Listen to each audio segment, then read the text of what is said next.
So everybody, welcome back to the PVPodcast, episode 2 this week, Stinky Pits, where we're going to be talking about the pit tournament run by Ymenoa.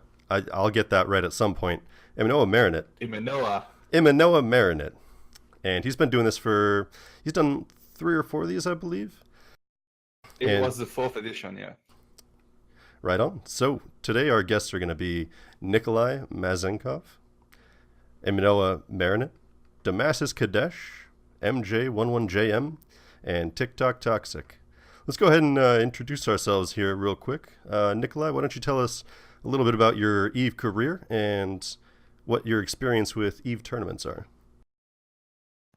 Massive failure for going on 5 years now. Did a little bit of faction warfare, trying to learn things solo. Ended up in RVB. I'm now chairman of Red vs. Blue, and I've run a few tournaments myself, and then either just helped out or participated in some of the outside tournaments like Ymenoa's and a few others. Right on. Ymenoa? Hello, my name is Ymenoa. I am the worst French in Tuskers. Been PvPing for 3 years now since I started playing. And I am the organizer and manager of the PvP tournament named The Pit, which is now at the 4th edition. Very cool. Damassys Kadesh. Yeah, I started in 2006, and pretty much as soon as Faction Warfare came out, I've been in Caldari Faction Warfare, doing a lot of kind of solo and in and out of different groups, PvP.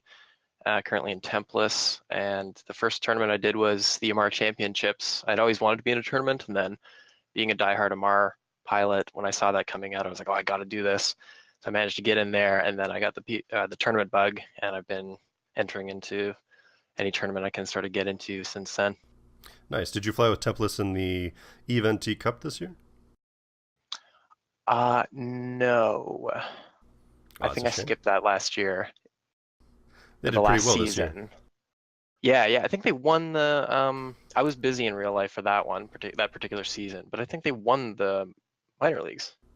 Yeah, I think they won the minor leagues. Yeah, and then one of the corps within Templess, Nasty Boys, the team I was fighting on, got 2nd place in the majors, and then MJ. Sorry, I was typing in chat. I'm MJ11JM, been playing since 2013, recently acquired Demonic Moo, the character, and I really got started with Cyclo. He brought me into the AT team for Rabble, and ever since then I've kind of been addicted to tournaments, tried to enter as many as possible, and failed most of them, but had fun doing so. You can't hope to win unless you fail at least 30 times, in my experience. 30? Why not 50? And Tikktokk, a little bit about yourself, a little bit about your EVE career and your experience at tournaments, my man. I've been playing around the Mamaki area in low sec since around 2011. I've been in 2 Alliance tournaments and won a couple of player-owned tournaments. I'd say I'm most well known for having my very precious Alliance tournament ship stolen. So some of you might have heard about that, and like PC Gamer article and stuff like that. Very funny. And you're running for CSM this year, aren't you? Yes, and I'm also running for CSM. I actually forgot about that. How can you forget you're running for CSM? That seems something that would be kind of difficult and present in your mind. You think so? Yeah, no excuse. Right on. Well, definitely a good candidate, and everybody should go check him out. Probably on the forums or something. I don't keep up with it very much. But let's talk about a little bit of news before we get into our main topic here. We're going to talk about something that we heard about on Reddit from CCP Rise. Live on CC right now, I believe, we have a rebalance of the trig ships that we talked about in our last podcast.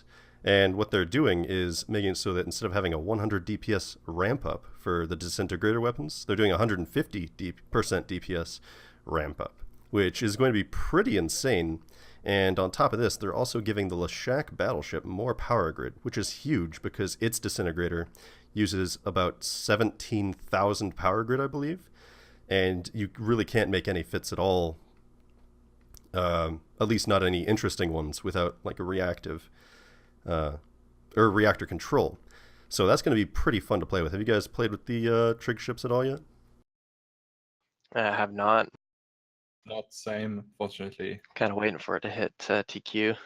And Though- wait for Trial by Python. fire. Though one thing that crossed my mind is that I think this is the first time ever I've heard like CCP actually rebalancing a ship before the release. Must be getting a lot of feedback from the people testing it out in Sissy. I think I I mean- remember the Fiend getting a buff before it's released too.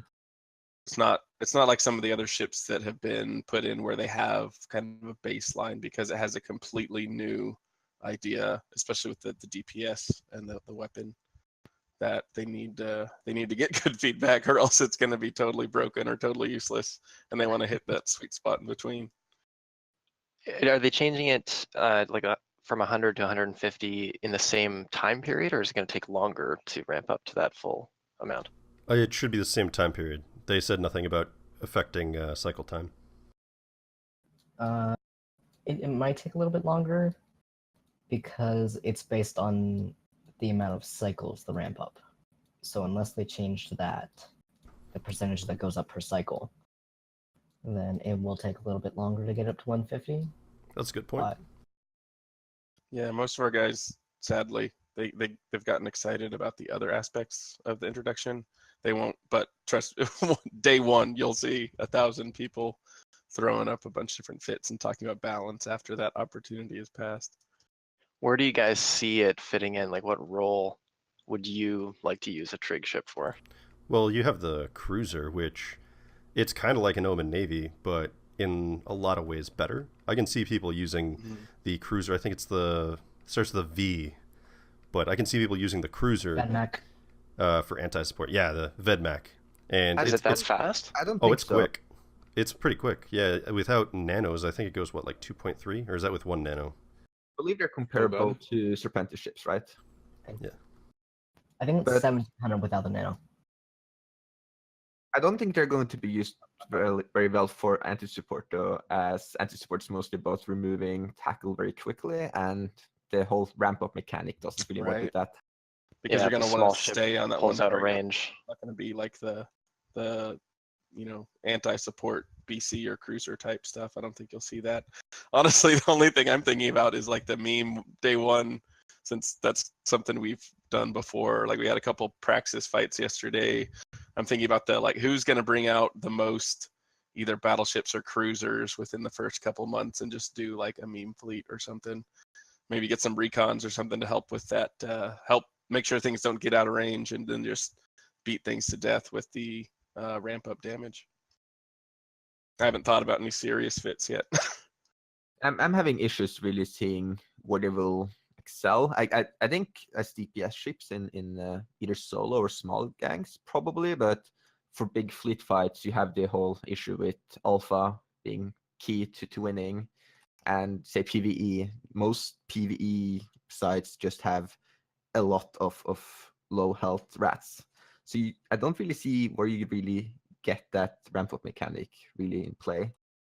Well, I thought Rise said at FanFest that it could hit the highest numbers of DPS, like Yeah, in the just raw game. So DPS. what are the numbers looking like for, say, the battleship? I don't know, but Before, I think with the 150%, if you use, I think it's 2 or 3 of the damage modules in the lows, now it should be like 2K, because it used to be 800 on the first cycle, which would ramp up into so only 1,600. 2 DPS mods and it'll get over 2K. Yeah, it should get around there. Which I think I think that's kind of interesting. In one of the applications I see the Leshak using for that, the battleship, is I could very easily see like wormholers having 1 or 2 of those, and then whenever they catch like a carrier or something, bringing those in, and then just murking it when they arrive. That is very true, especially for lower class when you don't have big connections, because then it's almost always something like a Balgorn or another pirate battleship that is backing up everything else. And if there's whichever side has capitals and can't bring them in, it's a huge difference for low class wormholes. Would you really use use your precious mass on those new battleships instead of say more Balborns? I don't know the Probably. mass of those ships, but They I also imagine have- like- No, that's a good question. They I also don't know have a about the mass. bonus. One of their trait bonuses is a 50% reduction in cap usage for newts, and I believe the battleships have 4 utility high slots. So you could have 4 newts on there, which I think this could potentially replace the Balgorn. Not Balgorn has necessarily like replace, but 500 be- to 700 It DPS could with take the that convoy. role. Yeah. So it's which one do you want to bring, or if you can bring both, So the whole bonus, it uses half the cap to activate newts. Right. So it's instead of newting more like the Balgorn, you're just taking less of your own energy. That's nice. Yeah, that's really It'll be powerful. interesting to see. You got to really hold down the target, I guess. You have to have like I'll use it. really hard tackled target before you put that on it, because Right. if it gets out of range and it shuts off your the ramp up turret, Right. you And can that- start over. That's why. I mean, I wasn't thinking about it in regards to wormholes, but that makes the pairing of it with like a Cloaky T3 or a Recon that much more feasible in a wormhole Yeah. setting. If you're talking about other long-range web or long-range point chips that can help pin down a target for something like that, and that is, I mean, that's a lot of wormhole PvP. Is you're talking about that kind of stuff. Mhm. That's actually a very good point, though, because if you say you're bringing like 2 as a replacement for a Balgorn, if your opponent just has a few ECM drones, you're kind of screwed. That's a good question. Oh, If I forgot about it's jamming ramping too, up, yeah. But you get that's a You would have to start It'll from the definitely beginning. restart. Yeah. So I would think that if you're going to field those, you would need a fleet of them. Maybe- so you can't just jam them out. Maybe people will start using the smart bomb bonus on it too. I believe it has a 50% reduction in capacitor usage for smart bombs. So maybe that'll be a Yeah. thing. nice. Well, ECM burst. Yeah, would be a ECM hard counter to drones this ship. won't be a problem then. But imagine Uh, ECM bursts. Like ECM bursts are kind of worthless right now, and they don't really do anything. But imagine if every time you burst it, you just break that at 150% bonus. You can use what's them in the- soft yeah, warfare right that's now. a good point. Is the baseline sensor strength like other pirate battleships, or did they ramp it up more like some of the Tech 2 war kind of things? I think I the didn't look at baseline that. sensor That's strength something was I like completely overlooked. 33 or something. Okay, so still kind of, Maybe you'll actually see some Sensor sensor boosters. strength, some sensor strength focus. Now that people won't need Because the that's gonna, reactor that is a control good counter. units, maybe people will be rolling some SIG amps or something. Shoot, maybe you'll actually see somebody using the implants for Yeah, so 60. there's a lot of reasons to really shake up the fittings to deal Yeah. with all these different situations. It's actually funny. I was worried about them in solo PvP, like say the frigates and stuff. How is that going to affect faction warfare meta? But then I realized that no, that stabs are removed. People are just going to fit ECM burst instead, and that hard counters them. So GG, balanced. I don't think you'll see him too much. Besides the occasional, like large complex blob gets I'm talking one about the frig. dropped in there with everybody else. The frig Oh, is well. kind of sad. It has only 2 mid Yeah. slots. I mean, I feel the same way with a lot of the new ships that come out. The frigs feel underpowered, the cruisers feel okay, and then the battleships are nice, but it's still a battleship. So the application is just so different. I have to say I approve of that though. Frigates are really like I'm going to go full Mr. Hyde here, but frigates are really really broken and OP. So more strong big The ships is pacifier good. or the apotheosis or things like that. Like they just feel kind of weak. I until mean you the get into later apotheosis and like classes. all the those Sisters of Eve ships aren't real ships though. Like they're kind of balanced to Oh, be yeah. bad. Like I think they CCP screwed up elite- on the Praxis though. I'm just saying that thing's yeah, actually that thing is pretty decent. It's good. It's like an I mean, armor rattlesnake. I'm not saying it's going to be a fleet doctrine, but it's nice. It's nice. Yeah, very nice. You can't go wrong with a 777 slot layout. That's not easy to come by. Let's just say that we've got a few with the Sino and a lot of tackle. All right. Quad web, scram, long point, DPS. Go ahead and move on into our main topic here. We're talking about the Pit Tournament. And first I'd like to talk a little bit about organization. And in this tournament, it was decided that the ships that were going to be used were the faction frigates, whether that's the Navy faction frigates, right? So whether that's like the Crucifier Navy type thing or like the Slicer type thing, with those two different setups. Indeed. So what made you decide on those ships in particular, Ymenoa? In particular, no.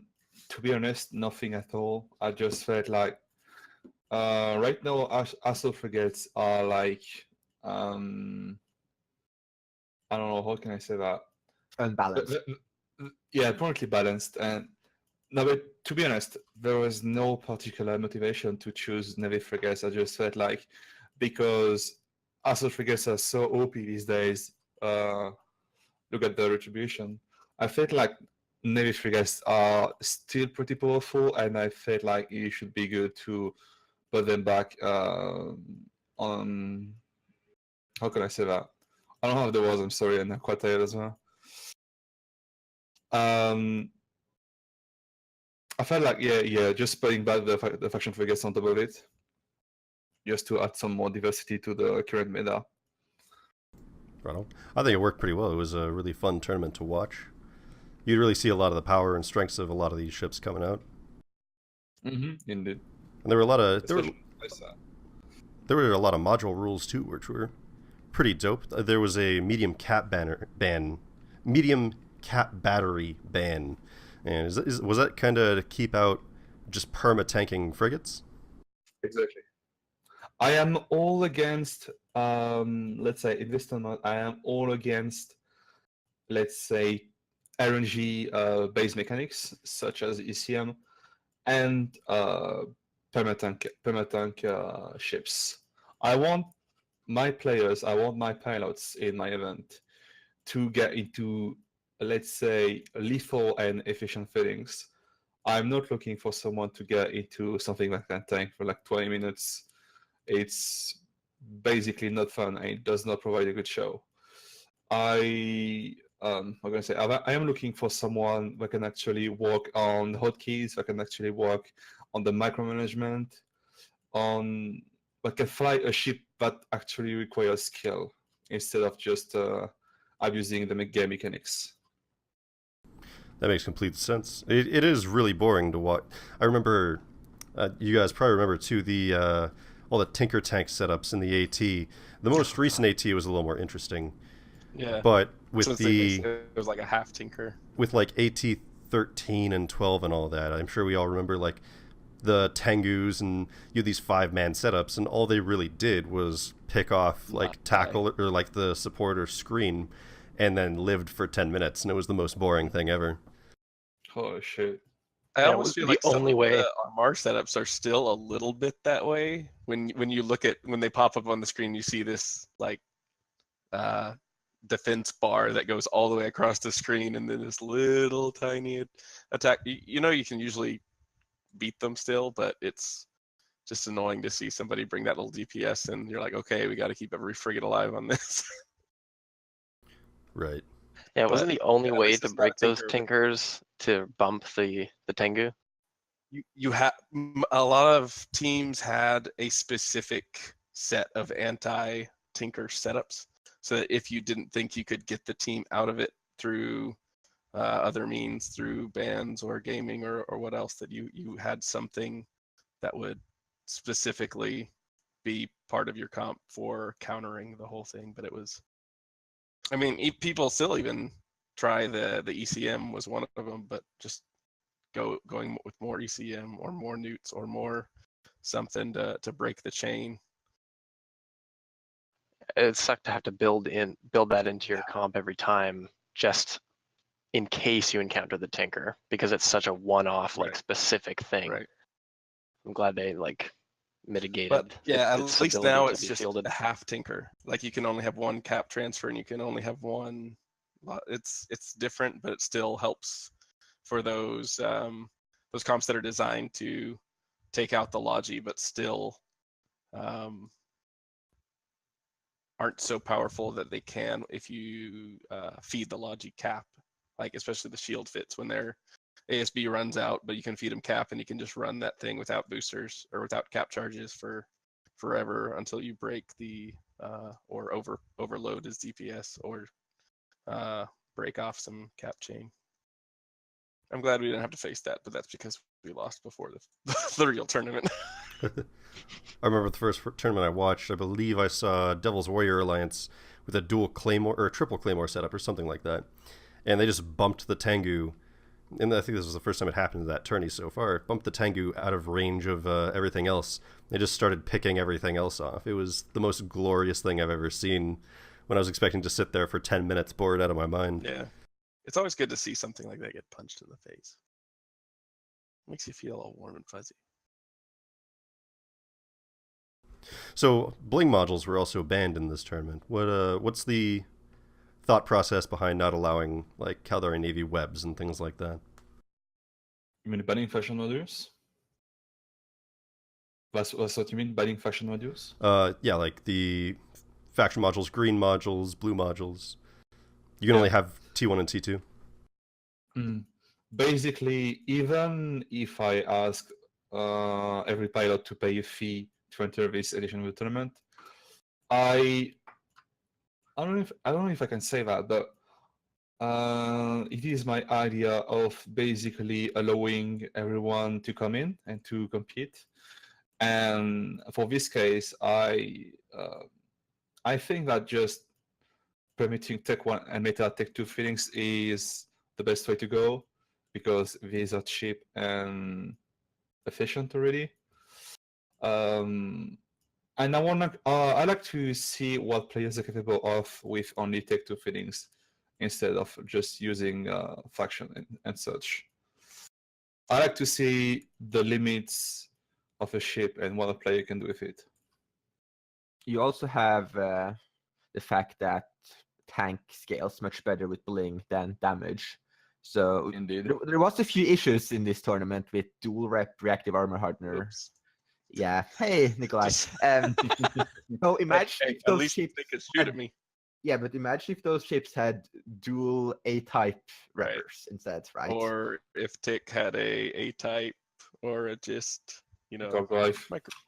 I mean, that wouldn't make a difference. The difference between Tech 2 or Meta and faction micro-rep drives is very tiny, especially at least for speed.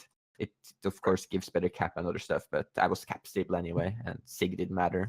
Yeah. I'm a huge fan of keeping the price down on stuff, because then rather than like the amount of ISK you're willing to spend being a factor in whether you can Right. win or not, it's all evened out. Obviously, everyone can afford just the meta and Tech 2 stuff, so everyone's on an say, equal playing field. Not just the cost, and it's just kind of normal and accepted, I think, in most of the tournaments. Like there's always a sticking point on E-War and reps and remote assistance and all that kind of stuff, depending on which tournament or which, who's running it. But I think it's pretty well accepted that, a Tech 1, Tech 2 limitation and no faction or implants is seeming to become pretty standard across anybody who's running a event like this. It's just like to try and put everyone on the same state of equality, I would say. Right. Same starting point, same ability to win. Not the same skills, obviously, but as long as you get the will to learn, that's all I ask for. Yeah. That's what I want to do. I want to, let's say, someone gets into an edition of the tournament, loses a match, but I do not want him to, let's say, give up and just go back to his non-stack activities. I want him to instead, let's say, analyze what his mistakes were, where he could improve, and I want to, at the end, just become a better pilot and see him on the next edition and wreck everyone's asses. That's what I want to see. Right on. There was also another thing in the rules that I really liked about this tournament. I watched a couple of the older ones, but with this tournament in particular, one of the big differences is you have the pilots warp in onto the field from two different directions, whereas in the past ones, they've warped in from the same direction, making it possible that they just warp right on top of each other, making it extremely difficult to kite in that situation, especially when you get to pre-lock your targets before the match happens. Can you talk about your thought process behind moving to that format? It was more of the public asking for it because it was like really simple. Really, there's no like deep processing and such. It was all really simple. Just the fact that allowing 2 different warpins on the arena gives you so much more windows on the fight that's gonna happen. It's just that basically. I felt like, and it's something that I did not manage for the first editions, and I should have done. But I felt like doing so, just opens much more possibilities on the fights. Right on. I have to say though, I'm kind of split because in as a, like I want to win, of course, and then I will say this is a good change because it allows me to win more consistently. But at the same time, in the Pit 2, like the second edition, it was Cruiser Destroyer 2v2. I actually spent a lot of time hero crafting because normally I just go with like a caracal and like Algos or whatever, right? But then I was like, if I get an unlucky warpin, we just lose instantly. So I had to actually play around that, and I actually went with a setup that I thought was suboptimal for just winning straight out in like if everything went perfectly, but it could still win if I got a really unlucky warpin, and that added the new depth to the tournament that you kind of lost now. I was thinking about it today, and I thought about something maybe for the next edition, just very, very simply, just restrict the warping range. For this edition, you were able to warp in from 0 to up to 60 kilometers. What I would like to see is maybe restrict this warping range up to 0, like from 0 up to 20 or 30 kilometers. Right. Because I feel like at least 60 was a bit too around, much. but you're still shootable. Yeah. I don't think that would really change much. All it would really do is kill slower kiting ships like the Hookbill, and I don't really see the purpose of that. Well, I think it'd be all right. Interesting I to definitely shake it think up. there are rules that would shake it up. But on the comment about not having a lot of depth, I think it's still. I mean, is anything that's going to be solo? I think we still saw a wide variety of styles and several different ships. I mean, we didn't really see much of the E-War ones besides like Damassys and your Crucifier Navy, but most of them it was Slicer, Comet, Hookbill, and I thought that was expected. But it's still, by taking out that depth of options, you still do see kind of what Ymenoa was saying, that player piloting shining through, or that style coming through, and I think that's what gives it the interest and the depth, at least from my perspective. I definitely found with the warping in from the same location that it did feel like you're rolling the dice and hoping that Yeah, you last didn't time I didn't get know. an unfavorable Yeah. position, and it was not up to you. When you take that control out of the player's hands, it's kind of like that's what EVE is all about. It's like putting all the decisions and all the control and all the responsibility into the hands of the player, which is why I hate ECM. ECM is bullshit. That's why I banned it from the first edition. I think I'm the only I despise ECM on 1v1s. I hate it, literally. This is bullshit. I think I'm the only player in this game who actually thinks ECM is balanced. And I don't hate it as much as most people. I'm not gonna go and say I love it and think it's perfect, but I'm not gonna go and say like we need to fuck it over all the time, everywhere, in every way. I'm gonna be very short on this one. I feel like no, I'm not gonna rant. I'm gonna be very short. ECM can be extremely useful in some high stress situations, like when you are outnumbered and such. But I feel like the general mechanic of it is just some very lazy design, and it is very poorly balanced. That's my 2 cents. Here's think it's my common thought use. on I agree with ECM. I have a huge gripe against ECM, and it's not about power at all. It's that when we're all here to play the game, we like EVE Online. Well, we probably like EVE Online, and we want to play it. I don't. When ECM lands, we effectively don't get to play the game for 20 seconds, even if we've been roaming looking for this fight for like an hour. Hours. We're like in a 2-3 minute fight, we now can't fight for 20 of those seconds, and even more if we get more jams landing. I mean, it removes your ability to play. Well, in Tiktokk's case, because you always bring things back to Losec being like almost a permanent resident of Emomake, that it's almost to the point where there are people that had, you know, a Falcon alt and people that had a, you know, Blackbird alt. Now even the poor people have a, you know, what do you call it, a Griffin Navy alt or something like that, that you're like, even in a small or a novice, you see somebody either warp in or decloak and you're like, really? well, here's the thing though. Like I fight those people with Griffin Navy alts. Why do people use Griffin Navies? They're bad ships. They have No, I know. optimal And rates. I Whatever, like they still still love- use them, right? yeah. And I just farm them because like I just fly a kitey ship and then farm them. I think the yeah, Griffin Navy is that. way too fast, though. That's a pain. Yeah. They go like it's- 4K easy. Something think- snake Grimoires, but yeah. Is that the only way to counter the Griffin Navy? No. No. I don't. But here's the thing though, obviously like have a preference for the Comet, and it does really well just because it has the drones, and even if they can keep up with the blaster DPS or rail DPS, if you get the drones aggressing on them yourself or by automatic, Kitsune's Griffins usually die unless they have somebody else backing them up that can help break you too. But I I want to just come with a counterpoint though to Cyclo's argument, and that is, yes, you might be locked out for the fight and you won't be able to play, but now imagine that's a Keris instead, and it's just literally going to keep you damped forever, and it's going to orbit you forever, and you're literally not able to touch it.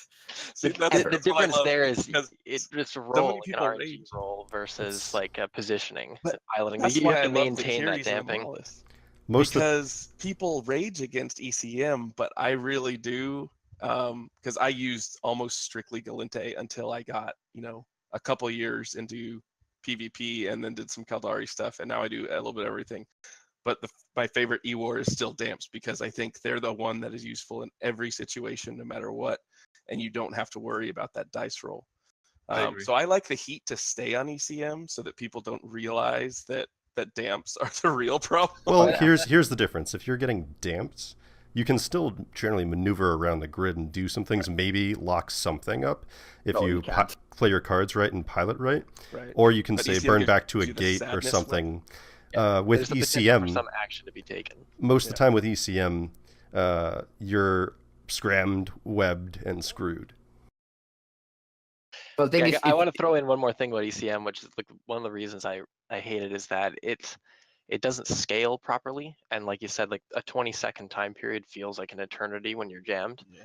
Like if you take into account, if you think about scaling between frigates and battleships, like the turret DPS mechanics, there is a bit of RNG built into the damage that's output, but when you have multiple turrets and they're cycling quickly, it all balances out quickly because the sample size of that random number generation is so huge. But when the sample size for ECM is once every 20 seconds, it becomes so overpowered. Like if you land 2 jams out of 3 in a minute, that's a huge amount of effectiveness versus drones, because some people say how awful they are, and I'm like, no. If you get 2 or 3 drones and they're cycling every X number of seconds, like they only need to hit once or twice during a fight to completely turn the tide. If it's like, you know, anywhere less than 5 dudes, you jam the right guy at the right time, and the fight can break. and with it just has 5 nothing to drones do with like 1 strength or half a strength jam. Yeah, and it has nothing to do with like, oh, that player executed that well. They just Right. clicked a module and were Right. lucky.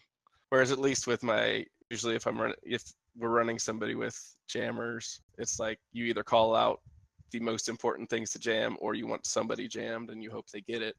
But with damps, it's, hey, do I want this guy to go down to, you know, not be able to lock quickly, or these guys, all of them are getting like half their lock range, or It's always the lock like range. you actually have to pay attention to what kind of people they're going, what kind of people you're fighting. Because sometimes you can do that. You can say, oh, okay, this guy looks like he's fast but short range fit. I can put scanners on him because he's in a battle cruiser or something like that. Like if it's a Brutix or something, but you can still long range damp their anti-support Caracal or whatever it is. Yeah, and all those situations are predictable. ECM is the only one that's so chance based that like It's you're the just point. completely Like at as long as you can match the the will color. of RNGesus there. If you're putting the yellow one on the yellow ship and the blue one on the blue ship.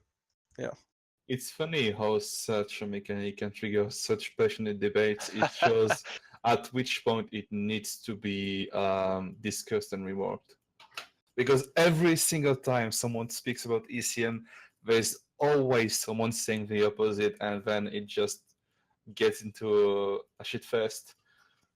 Yeah, look how derailed it we needs got to be discussed. Yeah, way to go. It does need to be discussed, but maybe not here. And we just discussed it. This was quite the sidebar.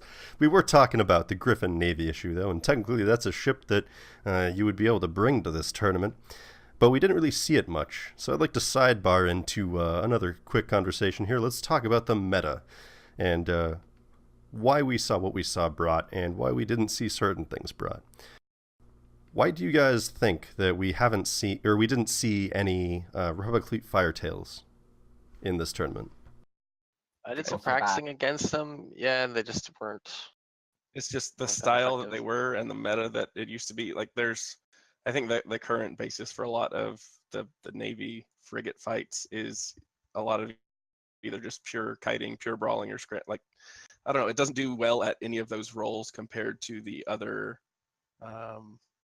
Like there's always one other faction frigate that outshines it in each of those roles or types. And with the lack of need for any scram, I mean, you could use a scram, obviously, but you don't need any long points, so the chances of dual webs is a lot higher here. And the Firetail, if it's going to be autocannon and try to get under guns, there's less opportunity for that to make full use of that strength of the ship.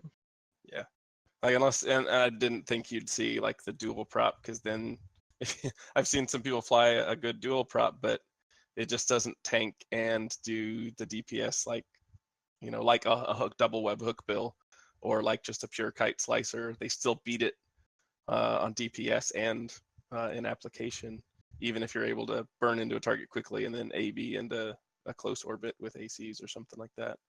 And then a rocket hook build just does better than it if you're trying to scram kite or just kite.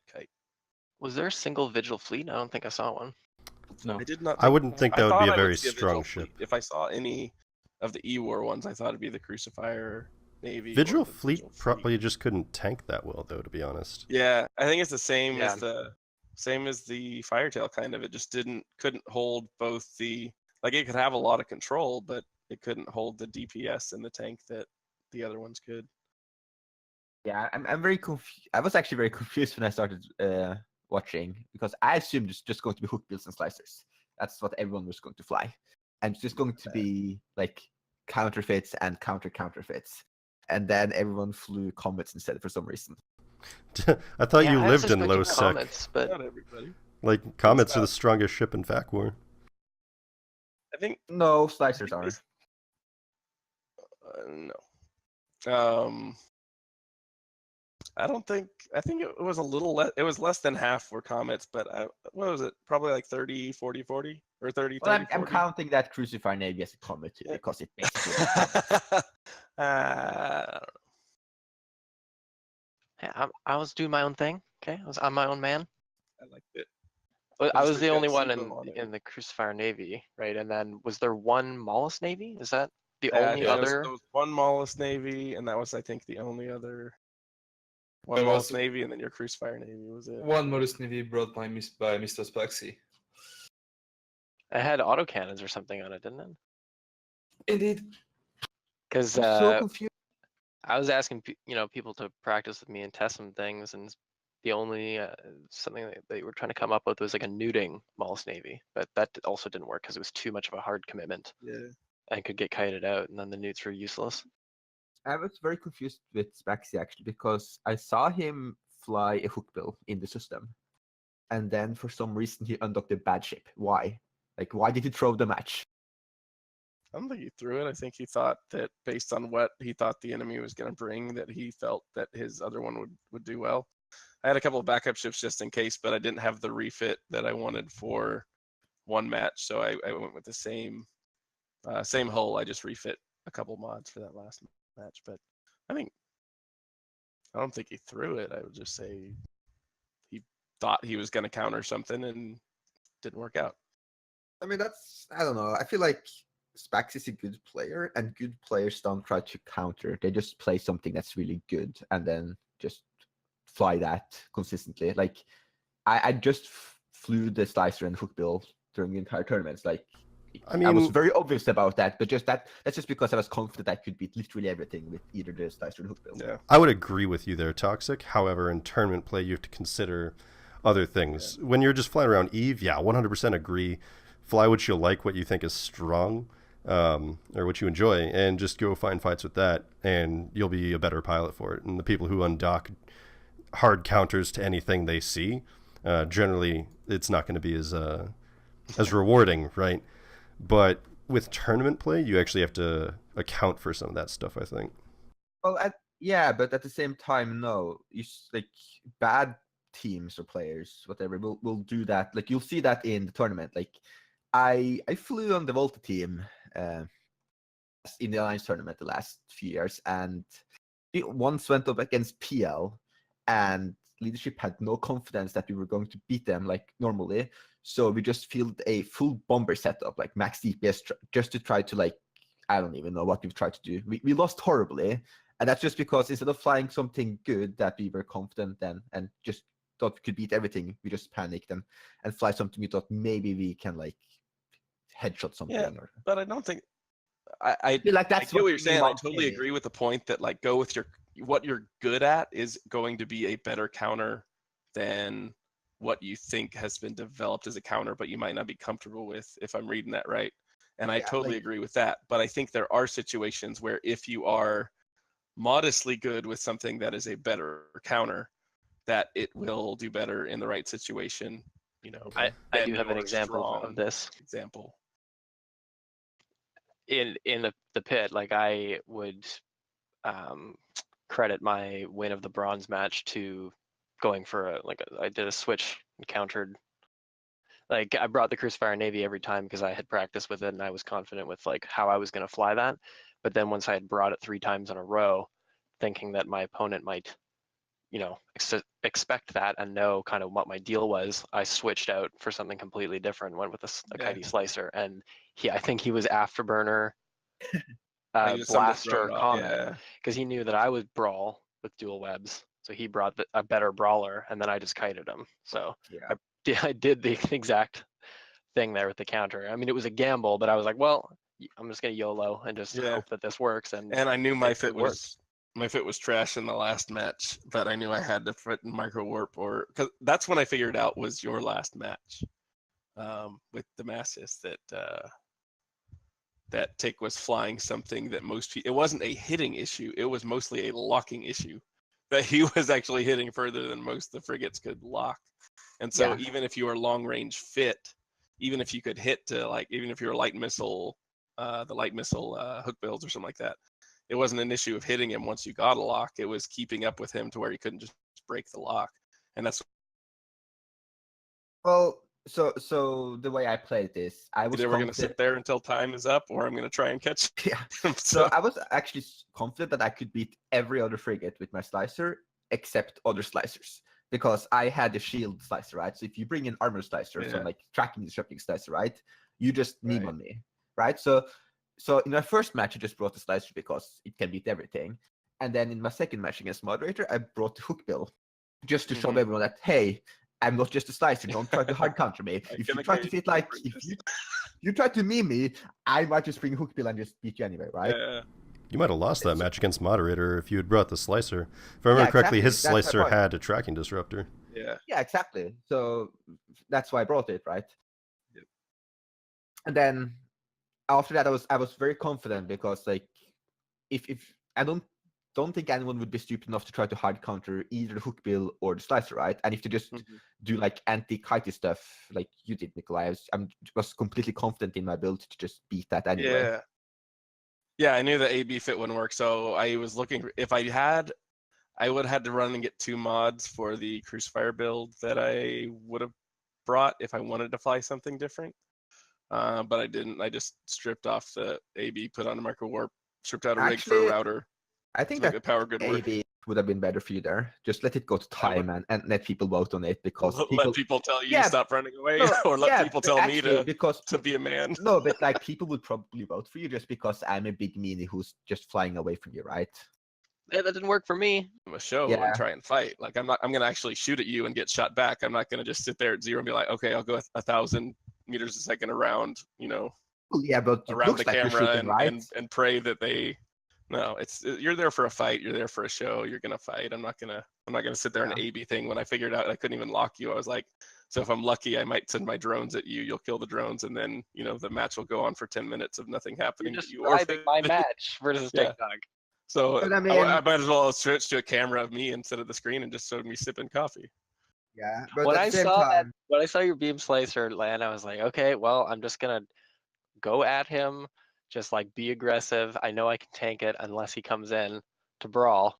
I tried to be aggressive and then it went to time. And I got voted off the island. Yeah, you did. I'm sorry. Feels bad, man. He's not sorry.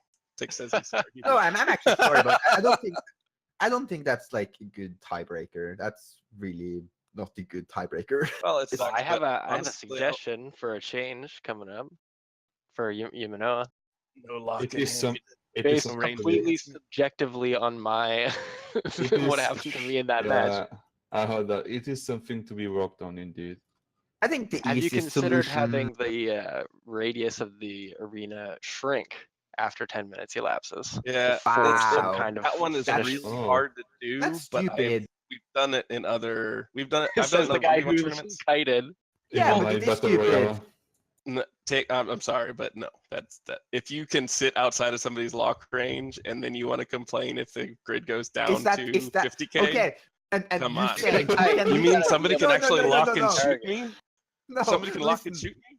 Hey, listen, I actually had to pilot. You just sit there with your AB on and dual rep. You have to occasionally wait. like, hit You the have to button pilot. rep. So when somebody gets to rep, wait. I'm going to argue this point.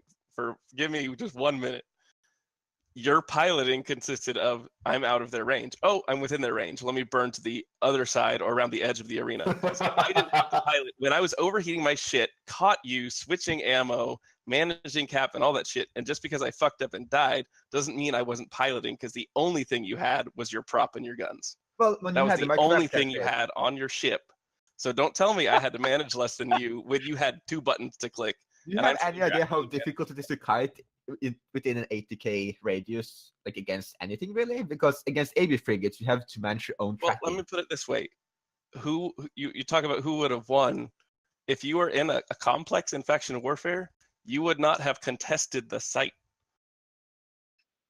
This is in faction warfare. Like, I'm also confident that if you switch roles, like if I flew a microwave comment or whatever, and you flew slicer, I would beat you every time. Just as I'm confident I would beat you every time with the slicer versus comment. Okay. I'm really gonna I feel like shit's gonna hit the fan after this PvP podcast. But I think that's kind of a bold and bullshit statement you made, is all I'm saying. Yeah, I'm fine with the comment one. The comment one is fine. The comment one is fine. If you feel confident you can beat me in a comment, a slicer, that is totally fine. You probably would. But don't let me sit outside of range and just do nothing because I was actually managing modules, that is a bullshit comment. But I'm not managing modules, I'm managing my position, which is actually skillful and difficult.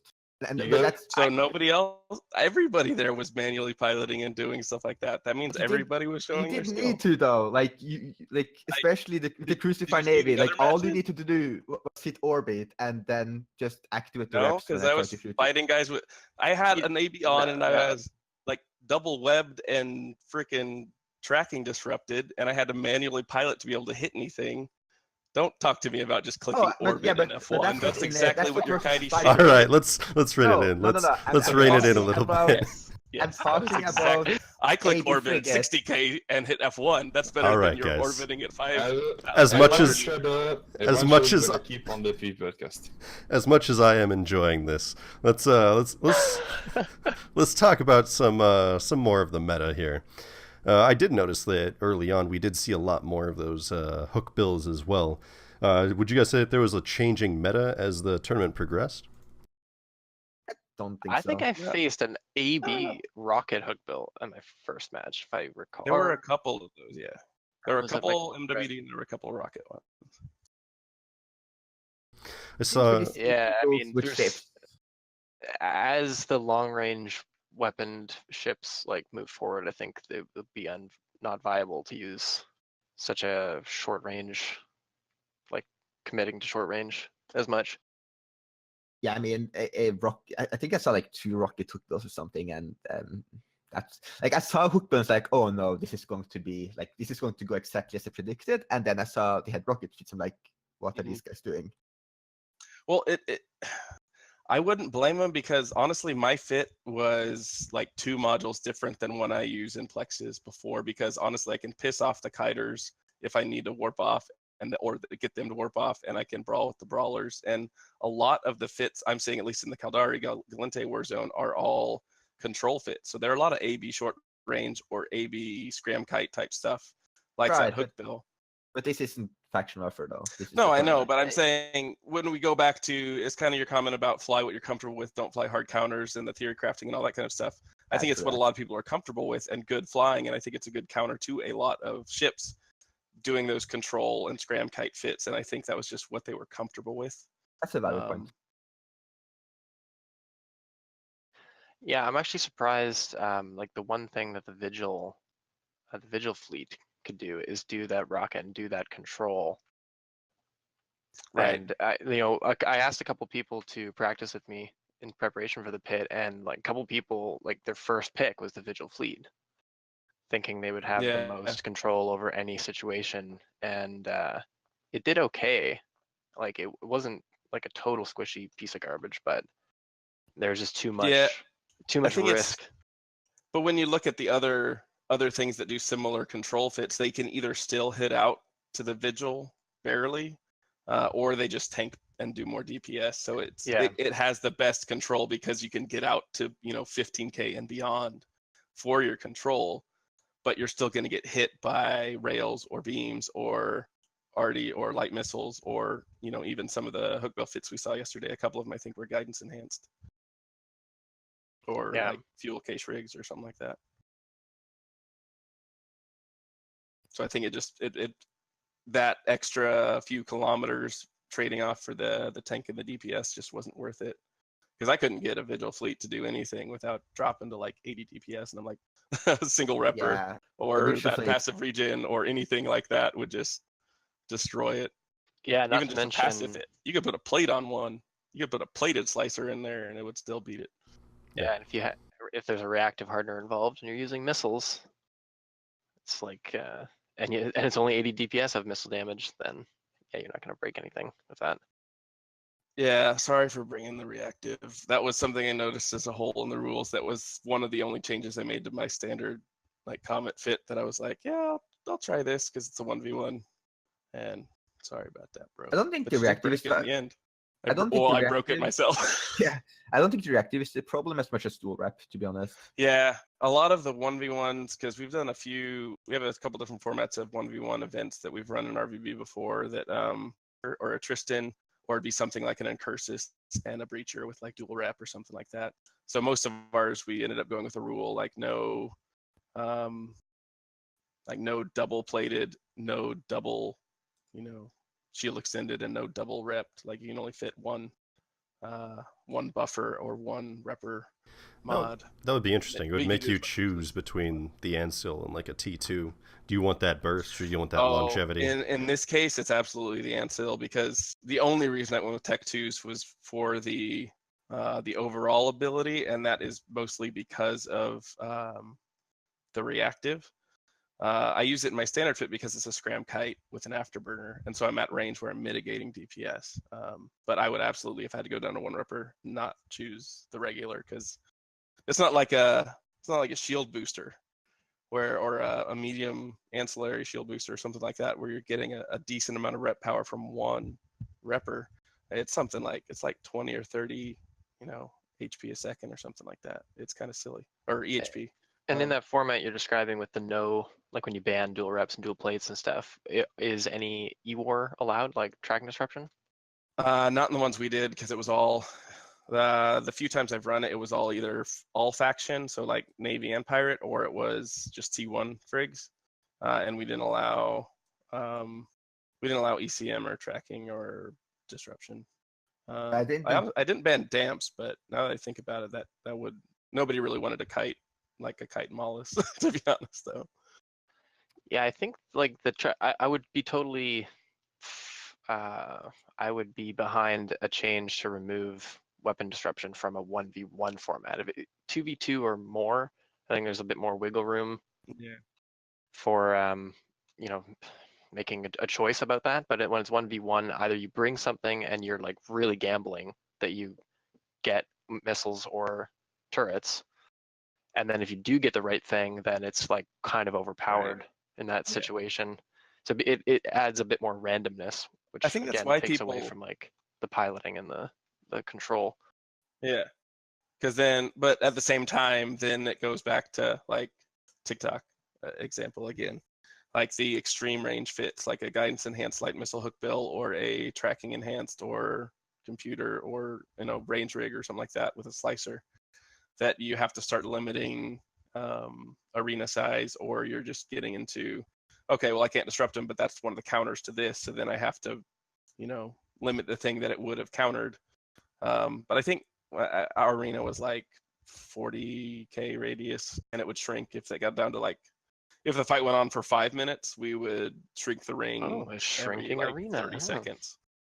It was hard, and you definitely had to prep everybody. Like everybody had to know. They're like, this is the center. This is exactly what it is. As soon as I say this in chat, and then I say the words like arena shrinking to 30k, then you have like 10 seconds to comply, or you lose the match. But we would do basically every 30 seconds after 5 minutes, I would shrink the arena. Another guy would just like do a coin toss or something like that. Or he'd make you go get a new ship. He'd say you have to randomly pick like a battle venture and then duel on that because you were AIDS fit and didn't kill one of the other ships. There was so you both have to fight in the. There was another tournament that solved that by using Hectors with different ranges of bubbles, and I think that was actually pretty interesting because you could alter the size of the bubbles for like the battle royale type of thing, and then it gets smaller and smaller every few minutes. So if you stay inside the bubble and you just go from the Tech 2 to the meta and Tech 1. Yeah, that's interesting. I thought it'd be interesting too, like to enforce boundary rules, whether it's shrinking or not, is to have a ship in the middle with some kind of long-range weaponry and like a shitload of target painters or something, and you just start shooting anyone who goes out. I did that in our last team tournament that we ran. It's been a long time because real life hit me hard last year, but when I did the Tyrion trophy, it was a 5v5. I was in a like full SIBO rainbow turd fit Scorpion, but it had like a couple multi-spectrals, damps, painter, all that kind of, like every form of E-War basically you could fit, and then like a cruise launcher. So it'd give you just a hit of DPS, but you would see every time you boundaried, you'd see a flash above your screen of every type of E-War is at least attempting to hit you. Well, here's that's an really idea. hard to manage. You have to have somebody that is doing nothing but boundaries. Here's an idea, and if you want to do something like that. Ymenoa, let me know what you think about this. With the new Triglavian ships, it would be interesting if, when people boundaried, say it's like a frigate tournament, and you have the Demovic frigate that goes up and starts damaging the person who's doing the boundary violation, and since that damage ramps up, they have like a certain amount of time to get back into that boundary before they actually face enough DPS that's going to cause them a lot of problems. Mm-hmm. What do you think about that? That would be interesting. I know it would be like my very first experience on Triglavian ship, but that's definitely an idea I'm going to consider. Would it have to chase down the target that went out of the arena though? Because the range is... It would, but that shouldn't be that much of an issue. You wouldn't need to use the mid slots for anything but say like tracking computers, or anything like that, and they can be somewhat pretty quick. And plus, like a micro, right? Say it's a frigate tournament, and you use the Demovic. You have like a tracking computer and a micro, and nothing but damage mods and nanos and the lows, and you can just keep up with your targets. You don't have to worry about transversal or anything like that. Just try not to bump them. You just have to make something that will hit a little bit beyond your boundary with jams or DPS that can. Well, you can follow them, and then the tournament pit boss can the tournament pit boss can kind of call out when they go out, right? Yeah. But I really liked doing the jam because then even if it doesn't work, they know. Like, it's not just a, hey, pay attention to me in chat while you're piloting your ship, because they're not going to see that, or not yell out on comms or whatever. Because doing chats where you have like both teams being able to hear you as a ref, but not impeding the match. I like the mechanics of being able to do a module or E-War effect, because then it's like, okay, you lose your lock. If you want it, you're going to come back, and you know it without me having to say a word, because you're getting jammed by something that you're not fighting. Hey, here's an idea though, and this is like a completely new and original idea. How about when you boundary, just instantly lose? You can do that on, I don't know. I think it's Kind of arguing Seems against cooler. yourself there, aren't you, Tikktokk? And here's an even better idea. You're saying you want to boundary violate. Yeah, but you listen, want to you die. can have viewer participation, right? You can have a streamer sit at 0 and be the center of the arena, and then you can have the viewers. Then you can have the Twitch viewers help judge. It's like, oh, he boundaried at that point. That's actually that's an interesting sidebar we can take here. Would anyone like to explain what happened in our final match? There was a mobile depot and a streamer next to each other, and he picked the wrong one to orbit. I didn't pick the wrong one. I picked Jeb intentionally because he was streaming. You picked the one that was not going to stay stationary. The one who was streaming. Because of it was kind of a soft boundary, kind of like you were saying. It wasn't as soon as you boundary violate, you lose. It was hey guys, you're boundary violating, come back in. So in some of those cases, Jebby was still, as the cameraman, staying in range to lock him, even though he was out of range of the center of the arena. So he was chasing after, and because Tick was using him as the anchor instead of the depot, he thought he was still in range, and so Jebby was basically pushing him further out as he was catching up to him to lock him to see how the fight was progressing. And then I chased him, capped myself out. Did you actually boundary after me? Oh yeah. That's were you guys at like you changed ammo, all that shit, and then I died because I capped myself out, and you just splat me. Yeah. That's literally like why I picked the slicer, right? Because like if you're an AB frigate, like AB duel or whatever, I just kite you forever because you stand to be 8.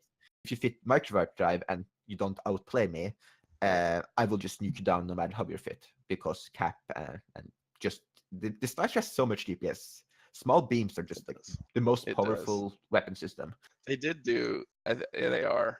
Like I honestly hadn't even touched a beam confessor until like 6 months ago, and I was like, man, this is worse than I thought. Maybe slightly unbalanced. I shouldn't be doing this much DPS at this range. No, but this ship is currently useless. The beam confessor. I've been seeing it a lot more. I mean, I used to fly nothing but the pulse ones, but I saw that the beam ones, I've seen them around a few times, and I just have one, but I usually still fly pulse, but they're freaking strong. If you go full commitment with like triple heat sink and locust coordinators or whatever, you can get like over 400, like 450 DPS out to like 70k or something. It's absurd. Yeah, it's stupid. I have one that the ranged fit one, if you really want, if you catch somebody on a gate when you're not meant to be at 100k, just switch ammo and do like 500 or 600 DPS. So what are some things that you guys would like to see in the next iteration of the pit? Stripper? Tell me, boys. I'm writing it down. I think, we just went all over the boundary. So yeah, either like a hard, you just lose instantly, or there's some effect placed on you when you go out, or the boundary shrinks over time to force to make it impossible to have a full-blown stalemate. Something, some kind of iteration on that. I think that you should at least clarify the rules on the boundary, because I went in here thinking it's going to be a hard boundary, and I practiced for that. Like a part of my strat, at least with the hook bill, was to just bait people out of the boundary. Because if people just sit approach on me and I orbit at like 79k, you are going to boundary. Yeah. That was my plan with you, and you would have fell for it if I didn't boundary first. But whatever.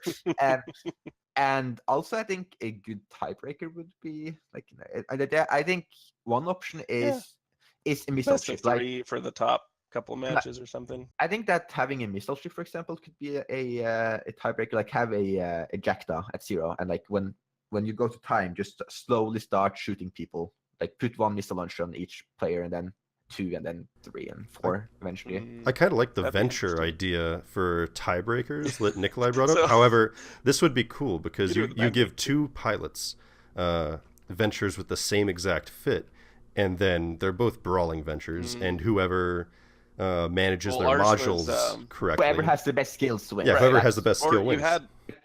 That was one option, was we had some prefits in an Orca, but the other option was you throw like variety of small Tech 1, Tech 2, and meta mods in there, and they have like do it like kind of Damassys and I mentioned the Logibro, the tournament before last FanFest, not the one that was last month, but last year. It was like that with the Gnosis, where it's just here is a hanger. You have what you have to fit. You have 2 minutes to fit it. But you could do that out of an Orca and be like, okay, here's a new ship, a hull that you're not used to flying. You have 2 minutes to throw whatever modules you can, and then you're going to duel in it. Something like that. I think that would be sweet, except for that it would add a lot of time and complexity to the execution of the tournament overall. Yeah, I think the rules development will just happen. Like I think Ymenoa is going to that's just a development that happens when you get multiple iterations on. But I think whatever the next format is, whether it's 1v1 or 3v3 or whatever, and then I don't know, maybe pirate included in the next faction, pirate frig or something like that. Might be I don't interesting. think pirate frigs would be very good. They're not very balanced. Tricolabian frigs only. Are you trying to give me ideas, Nikolai? No, not at all. No. But I'll send you ISK whenever you let me know what the next. Whenever you know what the next format is, I'll donate some prizes. Wink, wink. Also, the easiest tiebreak, like the best tiebreaker, probably is just going to just ship scanners anyway. Just give the win to whoever has the most DPS, because it's probably not the one with the most DPS fault that you lost the match. Funny? Right? I think even if you loaded Gleam, I think I might still with Javelin. I don't know. It's kind of. Oh, I would out DPS you easily. But then you know that your kitey shit would still win, because all you'd have to do is count on your conflagration DPS. But because you never meant to use conflag, we would have to count your Aurora DPS. So just max potential, because you never intend for anybody to get within 30k. So you can't count that as your fighting DPS. ships isn't an issue. People who just meme max tank, like be it dual rep with reactive armor hardener, like Ymenoa with like. No, that was a change. Everyone has mag stabs, but. What do you guys think should happen with the reactive armor hardener now that's been brought up? Should that be in the next tournament? No, it shouldn't. Yeah, it's fine. It's fine. That's not the issue. It was issue is dual with rep dual and rep. the It's reactive, fine. You're breakable. No problem. Yeah. You're breakable with it. Even like with my dual reps, and I had dual rep reactive hardener, and like in my second match there, it was like I had 12% structure or something left. Yeah. After an epic brawl. And to be honest, Tikktokk could, like in that match where you kited me, you, with the right timing, you could have come in and beat me. Like when he's on reload for his injector or something, just swoop in and switch ammo. Yeah, it's still breakable unless you were like the visual fleet or something with way too little DPS. I was going to comment on like I don't think so. He didn't want to get shot at and be unbreakable. But here's the thing, though, it's like that's what I mean. Is the only reason that either of us was a problem was because of the way the other one was a problem. Well, no, but it's like my not slicer. Me, you. No, it's both of us. What I'm saying. But here's the thing, though, my slicer has so much DPS, right? And I could barely break you. No, imagine that I flew like a visual fleet or something else, right? That you would just go to time every time. It's not fun. Okay. No, the vigil fleet would die. No, it wouldn't. That It would be the just difference. fight you. No, Couldn't kite the rails. not I was without gonna a say seat, though, I'm definitely in favor of some kind of tiebreaker or like end match condition that results in Yeah. someone dying on the spot. But I don't Rather think you than- can. I don't think you can just say, "Oh, straight DPS or EHP or like Yeah, that kind because of then- calculation that's too much." Yeah, because then it But- affects how you. Because that's exactly what you said. Is your meta on kite like fit- your fittings. Yeah, your standard slicer isn't fit like that. But even if it is, as in the low slots, it's not in the mids, like the tank and everything. I don't know. Well, you can. I Think just about don't the think ways- that's a fair comparison to make. The official tournaments did go by that. I actually, in the March Championships, I won a match based on a That's DPS true. calculation. Is the, But they changed that very soon after that to reverse tie-dye, which is kind of what we're talking about, like forcing something to happen to conclude it, rather than just Make ending it everything and taking suck some because you arbitrary have to value. do everything in double time. Just wanted to say, boys, I am very sorry, but I will have to carry that for me for tonight because I am waking up at 5 tomorrow, so I need to get sleep pretty soon. All right. Well, let's start walking it to the door then. It was there's one more thing that I'd like to ask you real quick though, Noah. How many issues have you had through your 4 tournaments with people coming and like stream sniping the tournament? Because you do it in low sec, right? Yeah, we do that in a low system, actually really close to Cheetah, so it's really easy to get through it. We only had, let's say, minor issues on the first edition, and to be honest, that was at the end not so much of an issue because it provided the players here some more side content, and since that, I think nobody else came in to disturb the event. So that's really appreciated, by the way. I think Well- because the countdown's in local, there were a few people that visited, but all of them left immediately yesterday or Yeah. last weekend. Eve bros are generally good bros in my experience. At least the PvP bros. Or But, they just stood here just to watch the match, and that's it. yeah.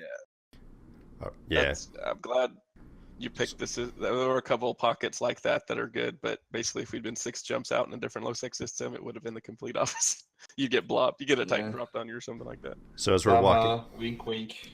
as we're walking it out here, I'd like every pilot to just quickly give a shout out to a pilot in Eve that's doing something they find interesting or different, or just something they admire about another pilot, whether it's a fitting or playstyle or something like that. We'll start with Nikolai. Crap, I was thinking of one. I would say honestly, the guys I used to fly with when I was doing some real like solo and small gang work, when it was always like 2 or 3 or maybe 4 faction frigs was always the thing. That's what started me flying the way I do. Was just flying next to them. So Pulslo, Zensai, Fabrizio Donghammer, those are the ones that come to mind when I think of like every night, we'd go out and it'd either be like Comets or Fire, whichever their flavor was, and just go wrecking stuff. So thanks, boys. Very cool. Ymenoa? Alright, so I think I have a couple of shows to make. The first one, these are going to be very fast though. The first one is going to be a shout out to my main donator for the event. He's a dude from a completely random corp, and he's given me billions and billions of ISK to run the event and to, let's say, basically thank me to create this content. And I'm really glad he's there to help me to do this stuff. And I would like to make a show as well to Dahox Classifié and obviously Chebi Vietar. Dahox being like the first commentator on the first edition of the pit, and Chebi being like the commentator for this last edition, as well as Chintan. And I am very thankful for them to come in and just give us some more quality show. Right on. Good dudes in all of their own rights. I'm just going to, real quick here, give a shout out to Ymenoa. Creating content especially tournament and PvP content in EVE isn't easy by any rate, and he does it really well, gets people involved, and hopefully he brings some more people into the lifestyle and into the competitive kind of EVE. I just would like to add, yes, managing an event of this size, which is, by the way, growing and growing in popularity, is not easy at all. It takes a lot of time. All right. That's all I wanted to say. And then Damassys Kadesh, do you have a shout out? Yeah, I just thought maybe I'd give a shout out to just a couple people that I haphazardly just grouped up with and turned out to be really good, like partners in crime for small gang PvP in faction warfare back in the day, like Zarek and Thor Gambino, and most recently Cyphus Kane. It's been my go-to buddy for just small gang stuff and keeping the dream alive with PvP and LoSec. Right on.